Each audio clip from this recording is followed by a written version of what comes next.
सदर एसडीओ की पत्नी की मौत की जांच हुई तेज। हजारीबाग सदर एसडीओ अशोक कुमार की पत्नी की जलने से हुई मौत के मामले में पुलिस की जांच तेज हो गई है। सदर एसडीओ अशोक कुमार के सरकारी आवास पर Hazaribagh SP Arvind Kumar Singh, CCR DSP Manoj Kumar समेत कई थाना के प्रभारी सोमवार को जांच करने के लिए पहुंचे। इस दौरान आवास के अंदर 2 लोगों से पूछताछ की गई है। वहीं जिस जगह घटना घटी है उस जगह जांच की गई। लगभग 1 घंटे से अधिक समय तक वरीय पुलिस पदाधिकारी ने झील परिसर स्थित सरकारी आवास पर जांच किया। इस प्रकरण में अब तक कई लोगों से पूछताछ की जा चुकी है। हजारीबाग पुलिस सीसीटीवी कैमरे की भी जांच कर रही है। हालांकि सीसीटीवी कैमरे आसपास लगाए गए हैं वह खराब बताए जा रहे हैं। हजारीबाग सदर एसडीओ अशोक कुमार की पत्नी अनीता कुमारी ने शुक्रवार देर रात रांची के एक निजी अस्पताल में दम तोड़ा था। गुरुवार सुबह 7 बजे वे 65% से ज्यादा जल गई थी। परिजनों ने एसडीओ, उनके पिता, छोटे भाई और भाई की पत्नी पर हत्या की नीयत से तारपीन का तेल डालकर जलाने का आरोप लगाया था। रांची के पंडरा में आटा कंपनी के कैशियर से लूटे पैसे, अपराधियों ने बचाव में आए युवक को मारी गोली। राजधानी रांची के पंडरा इलाके में दिन दहाड़े अपराधियों ने 13 लाख रुपये लूट लिए। आशीर्वाद आटा कंपनी के कैशियर सुमित कुमार गुप्ता से अपराधियों ने पैसे लूटे हैं।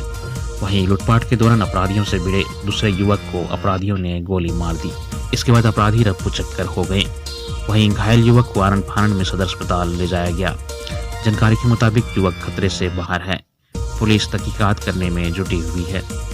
घटना के बारे में स्थानीय लोगों ने बताया कि पंडरा ओपी इलाके के आईसीआईसीआई बैंक के समीप 3 की संख्या में आए अज्ञात अपराधियों ने आशीर्वाद आटा के कैशियर सुमित कुमार गुप्ता से 13 लाख रुपये छीन कर भाग गए।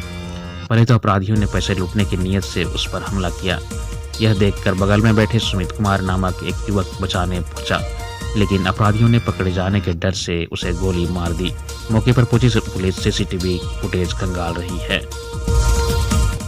मुख्यमंत्री हेमंत सोरेन खरसवां गोलीकांड की वर्षी पर शहीदों को देंगे श्रद्धांजलि।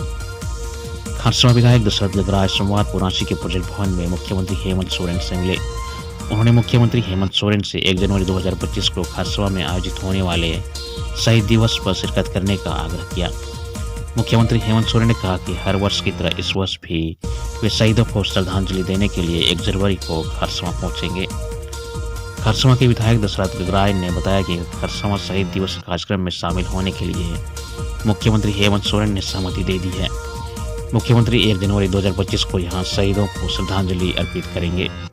इस दौरान मुख्यमंत्री हेमंत सोरेन की पत्नी सरगांडेव की विधायक कल्पना सोरेन भी मौजूद रहेगी।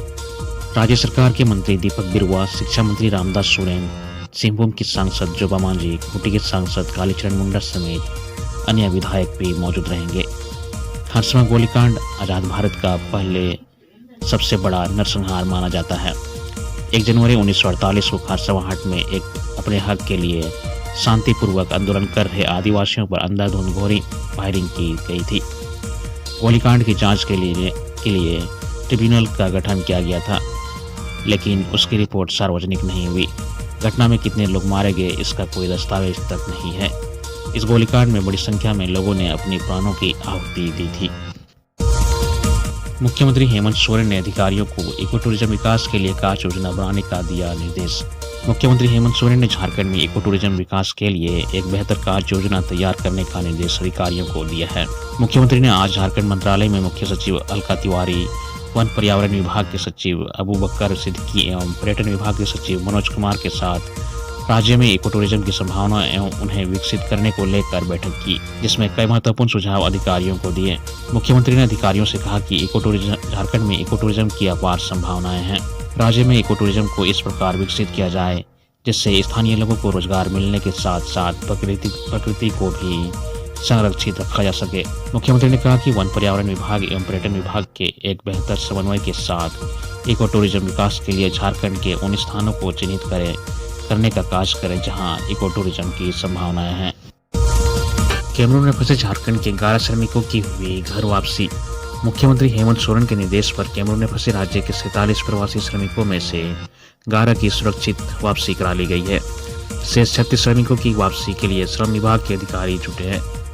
शुक्रवार को कैमरून से वापस झारखंड आने वाले 11 श्रमिकों को विभाग की ओर से उन्हें घर पहुंचाया गया। हजारीबाग, बोकारो व गिरिडीह जिला के कुल 47 श्रमिक मध्य अफ्रीका के कैमरून में कार्यरत मेसर्स ट्रांसलेट लाइटिंग लिमिटेड में काम करते थे। कई माह से इन लोगों को वेतन भुगतान नहीं किया जा रहा था। कंपनी उनके साथ अच्छा व्यवहार भी नहीं कर रही थी। मुख्यमंत्री हेमंत सोरेन को इसकी जानकारी होने पर उन्होंने राज्य प्रवासी नियंत्रण कक्ष को त्वरित कार्रवाई करने का निर्देश दिया था। श्रम विभाग के राज्य प्रवासी नियंत्रण कक्ष ने त्वरित कार्रवाई करते हुए श्रमिकों और संबंधित कंपनी से संपर्क कर मामले का सत्यापन किया।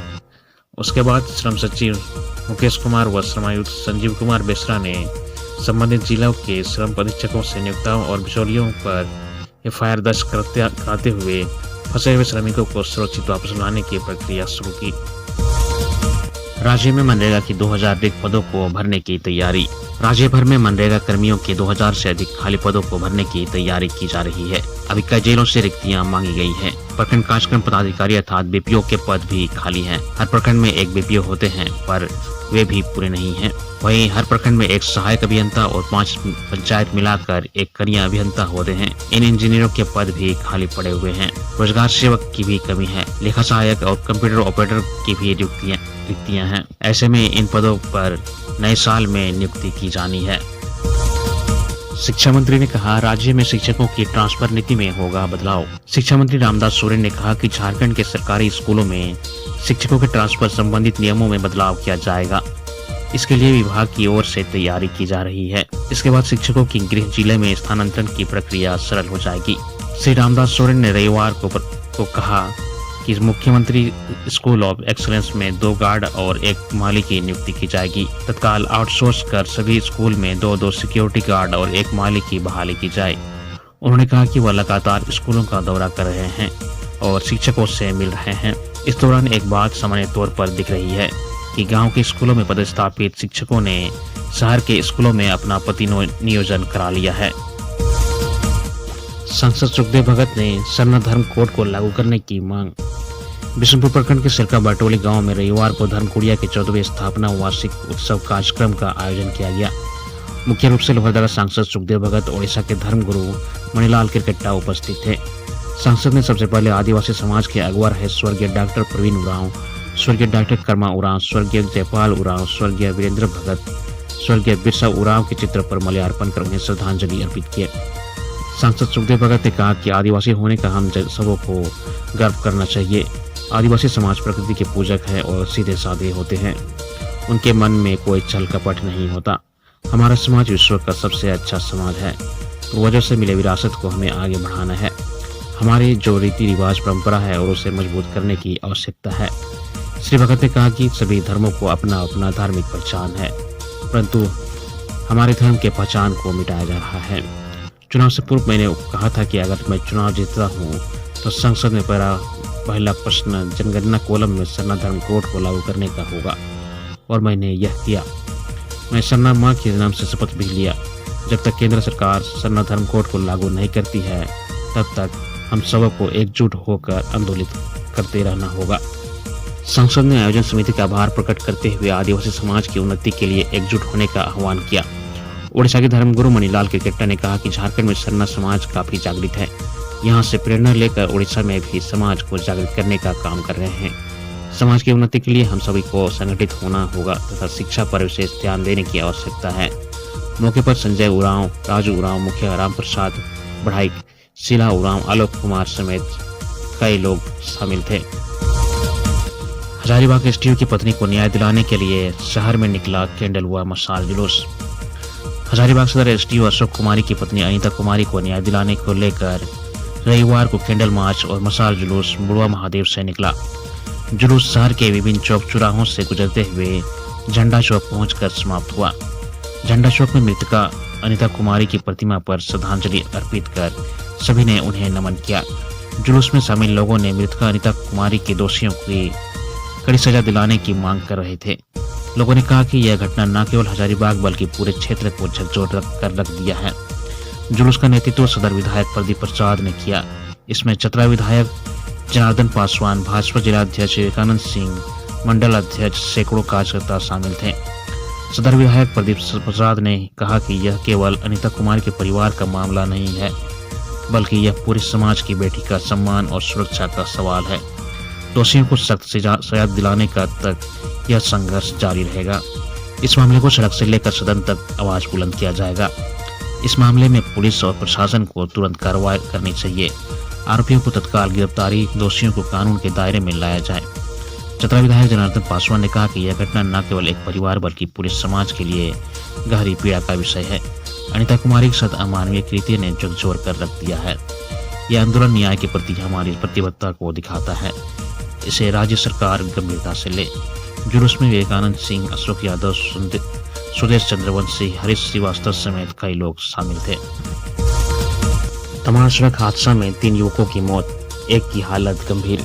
रांची टाटा एनएच में तमाड़ थाना क्षेत्र के कांची नदी के समीप रविवार को ट्रक के धक्के से बाइक सवार 3 युवकों की मौत हो गई, जबकि 2 युवक घायल हो गए। 3 मृतकों की पहचान जमशेदपुर भुइयाडी निवासी सुमित मिश्रा, पुलकित सिंह, निखिल कुमार के रूप में हुई है। वहीं घायल प्रिंस कुमार, शुभम कुमार का तमाड़ सीएचसी में प्राथमिक उपचार के बाद चिकित्सक ने रिम्स रांची रेफर कर दिया। उनकी भी स्थिति गंभीर बनी हुई है। हादसे के बाद करीब 1 घंटे तक वाहनों का परिचालन बाधित रहा। 1 घंटे के बाद प्रशासन की पहल पर हाईवे पर आवागमन सामान्य हुआ। जानकारी के अनुसार जमशेदपुर के भुइयाडी से बाइक सवार दोस्तों का ग्रुप रविवार को जोन्हा फॉल पिकनिक मनाने जा रहे थे। इसी बीच तमाड़ थाना क्षेत्र के कांची नदी के समीप बने डायवर्सन के पास ट्रक ने दोनों बाइक सवारों को पीछे से टक्कर मार दी। धनबाद से बिहार जा रहे 122 टन अवैध कोयला लदे 4 ट्रक गिरिडीह में जब्त। पचंबा और डुमरी पुलिस ने शनिवार की रात जांच अभियान के दौरान अवैध कोयला लदे 4 ट्रकों को जब्त किया है। इन ट्रकों पर 122 टन कोयला लदा था, जो धनबाद से बिहार लाया जा रहा था। बताया जाता है कि पचंबा थाना पुलिस की पेट्रोलिंग पार्टी ने पचंबा चितरडी मार्ग पर बुढ़वाहार के पास 3 ट्रकों को रुकवाया और उसकी जांच शुरू की। पुलिस को देख एक ट्रक ड्राइवर भागने में सफल रहा, जबकि 2 को हिरासत में ले लिया गया। जब ड्राइवर से पूछताछ की गई तो पता चला कि उस पर 90 टन अवैध कोयला लदा है। कोयला धनबाद में किसी जंगल में लोड किया गया था। इसे बिहार में खपाने की तैयारी थी। पुलिस को सूचना मिली थी कि जीटी रोड से कोयला भेजने की बजाय धनबाद से गिरिडीह होते हुए बिहार की ओर 5 ट्रक कोयला भेजा जा रहा है। सूचना पर पचंबा थाना पुलिस सतर्क हुई और अधिकारियों ने पेट्रोलिंग टीम को नजर रखने को कहा। नए साल के जश्न में नकली शराब खपाने की तैयारी। नववर्ष के मौके पर शहर से लेकर गांव तक शराब की डिमांड बढ़ जाती है। इसे देखते हुए नकली शराब खपाने की तैयारी की जा रही है। उत्पाद विभाग ने रविवार की रात मनातू थाना क्षेत्र में छापेमारी कर नकली शराब बनाकर बेचने वाले एक अपराधी को गिरफ्तार किया है। वहीं 2 अपराधी भाग निकले। मौके से उत्पाद विभाग ने 45 लीटर नकली शराब और शराब पैक करने के लिए 500 खाली बोतल बरामद किया है। अपराधी इंपीरियल मांगे ब्रांड की नकली विदेशी शराब तैयार करते थे। उत्पाद अधीक्षक को जानकारी मिली थी कि मनातू में नकली शराब का कारोबार किया जा रहा है। इस पर छापेमारी टीम मनातू पहुंची। मनातू के बाजार के इलाके में रहने वाले मनीष कुमार और पवन कुमार गुप्ता के घर में छापेमारी की। रात में अचानक पुलिस के पहुंचने से वहां हड़कंप मच गया। मौके से नकली शराब और पैकिंग के लिए बोतल मिला। स्वर्गीय महेंद्र प्रसाद के पुत्र पवन कुमार गुप्ता के घर से ही उत्पाद विभाग की टीम ने गिरफ्त में ले लिया, जबकि नकली शराब के अवैध धंधे में शामिल मनातू के ही रहने वाले योगेंद्र प्रसाद का पुत्र प्रिंस कुमार, उमेश प्रसाद का बेटा मनीष कुमार भाग निकला। नकली शराब को मनातू और इससे सटे बिहार के इलाकों में बेचा जाता था। राज्य में पश्चिमी विक्षोभ के कारण मौसम में बदलाव। झारखंड में 4 जनवरी तक मौसम साफ रहेगा। मौसम साफ होने से न्यूनतम तापमान गिर सकता है। अभी राज्य में पश्चिमी विक्षोभ का असर है, इस कारण कई हिस्सों में बादल छाए हैं। मौसम केंद्र ने पूर्वानुमान किया है कि अगले कुछ दिनों से राजधानी सहित राज्य के कई हिस्सों से पश्चिमी विक्षोभ का असर कम हो जाएगा। इस कारण न्यूनतम तापमान गिर सकता है। राजधानी का न्यूनतम तापमान 10 डिग्री सेल्सियस से नीचे जा सकता है। अधिकतम तापमान भी 25 डिग्री सेल्सियस के आसपास रह सकता है। मौसम केंद्र के अनुसार राज्य के कई जिलों में अगले कुछ दिनों तक सुबह और शाम के बाद घना कोहरा छाया रह सकता है। इसको लेकर मौसम केंद्र ने अलर्ट जारी किया है। गिरिडीह जिले के बेलवा घाटी में पुलिस ने चलाया वाहन जांच अभियान। गिरिडीह जिले के भिलवा घाटी में पुलिस ने रविवार को झारखंड बिहार सीमा पर बुधवाडीह के पास वाहन जांच अभियान चलाया। थाना प्रभारी ब्रजेश कुमार के नेतृत्व में चलाए गए अभियान में सभी वाहनों की डिक्की की जांच की गई। साथ ही दोपहिया वाहनों के चालकों से सुरक्षित यात्रा के लिए हेलमेट व जूता पहनकर वाहन चलाने का निर्देश दिया। वाहन चलाते समय मोबाइल का उपयोग नहीं करने की बात कही। थाना प्रभारी ने बताया कि एसपी के निर्देश पर अपराध पर अंकुश लगाने व सड़क दुर्घटना को रोकने के उद्देश्य से वाहन जाँच अभियान चलाया गया। जेपी नड्डा ने झारखंड में सदस्यता अभियान को गति प्रदान करने का दिया निर्देश। भाजपा के संगठन महापर्व सदस्यता अभियान को लेकर रविवार को नई दिल्ली में बैठक हुई। इसमें झारखंड समेत अन्य राज्यों में चल रहे सदस्यता अभियान की चर्चा की गई। भाजपा के राष्ट्रीय अध्यक्ष जेपी नड्डा ने सदस्यता अभियान को गति प्रदान करने का निर्देश दिया। श्री नड्डा ने कहा कि झारखंड में सदस्यता अभियान की शुरुआत 22 दिसंबर से हुई है।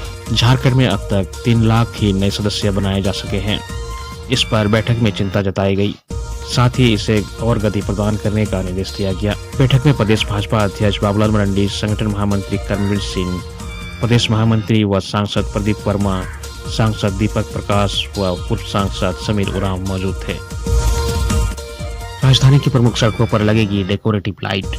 राजधानी की प्रमुख सड़कों को सजाया संवारा जाएगा। इसकी शुरुआती कचहरी मेन रोड से की जाएगी।